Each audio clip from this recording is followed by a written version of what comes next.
بۆ جێمان دێڵی تەکژیان بەرینا سەر هەروە بەوێڵی.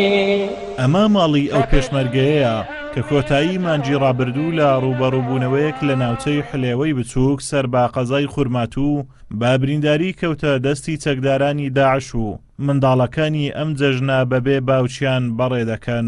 بابا حەز دەکەم ئەو جێژنەتەکەمان بێتەوە، حەز ناکەم بەس لە ڕسم تەماشات بکەم. بابمان لەگەڵمان باش بوو، یاری لەگەڵە کردین، پێم خۆشە جارێکە دی بگەڕێتەوە ئەم جەژنە لەگەڵمان بێت.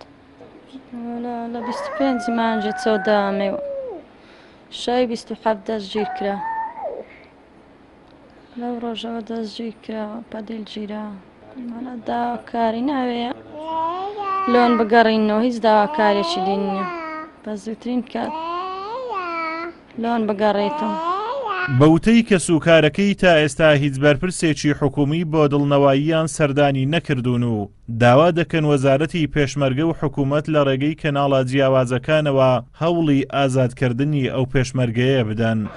داواکاریم لە حکوومەتیە چارەسەرێکی بدۆزیتەوە بۆ ئەو دیلەی، چارەسەرێکی بۆ بدۆزیتەوە بەری بدا، باخوا ئێدا بەدیل گۆڕینەوە بە پارە بی کاکە ئێمە ئامادەین پارەی کۆکەینەوە پارەی دەدەین. بەدیل گۆڕینەوەش دیل لە بەدەستی حکوومەتینە و داواکاریم لە حکوومەتیە چارەسەرێکی بدۆزیتە ئەو دیلەمان بۆ بەربدا، ئەو پێشمەرگەی ئەو برامان بۆ بەربدا. وەکو براکەی من وەکو کەم ئەندامی مێشکە کەم ئەندامی مێشکە براکەی من وەکو سەک هەرگیز سەچی پێ نەبوولەوە، بەڕاستی وەکو قاپشۆرێک لەوێ بوو.